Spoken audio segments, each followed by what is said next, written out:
নমস্কার, জয় রাধে রাধেশ্যাম, রাধে রাধে। এ সংসারে সব এক সূত্রে বাঁধা। গীতা তত্ত্ব। মনের আশ্চর্য গতি।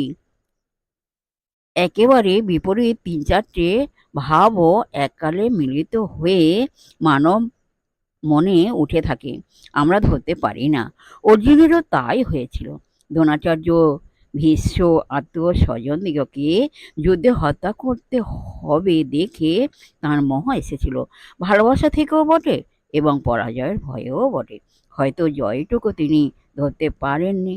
ভালোবাসায় মোহ এনে দেয় এবং মোহ অনেক সময় দুর্বলতা এনে মানুষের কর্তব্য সত্যের পথ থেকে ভ্রষ্ট করে।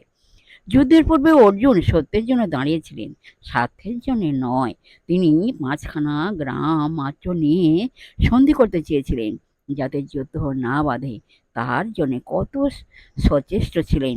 যখন দেখলেন যুদ্ধ না করলে অন্যায়, অবিচার ও অধর্মকে প্রশ্রয় দেওয়া হয়, তখনই তিনি সত্যের জন্য যুদ্ধ করতে দাঁড়িয়েছিলেন। অত্যাচার নিবারণ করা ক্ষত্রিয় ধর্ম। যেখানে অন্যায় অত্যাচার দেখবে সেখানে তার প্রতিকার করবে। এই সংসারে সব এক সূত্রে বাঁধা। তোমাকে লাগলে আমাকে লাগবে। আমার উপর অত্যাচার দেখলেও তুমি যদি চুপ করে থাকো আর মনে করো হয় হোক, আমার উপর তো হয়নি, আমার অপরের কথায় কাজ কি, তাহলে তুমি বিষম ভ্রমে পতিত।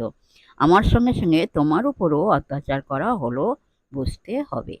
তোমার মনে সৎ বৃত্তির উপর অত্যাচার করা হলো, আর স্বার্থপরতায় অন্ধ হয়ে স্বেচ্ছায় অন্যায়ের প্রতিকার করলে না। কাল তোমার উপর যখন অত্যাচার হবে, তখন তোমার আর প্রতিকার করার সামর্থ্য থাকবে না।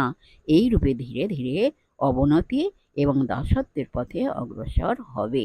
জয় রাধে রাধেশ্যাম, রাধে রাধে। আজকের এই পর্যন্ত এখানেই বিশ্রাম রাখলাম।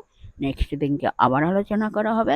যাই হোক, বিশ্বের সমস্ত সুহৃদয় ভক্তবৃন্দের উদ্দেশ্যে বলছি, প্রত্যেকের উদ্দেশ্যে বলছি, সবাই সুখে থাকবেন, শান্তিতে থাকবেন, আনন্দে থাকবেন, এক সেকেন্ডও নিরানন্দে থাকবেন না। আর নিজ নিজ পিতামাতাকে দেখবেন, তাদের যেন দুঃখ কষ্ট না হয় সেদিকে লক্ষ্য রাখবেন। রাধে।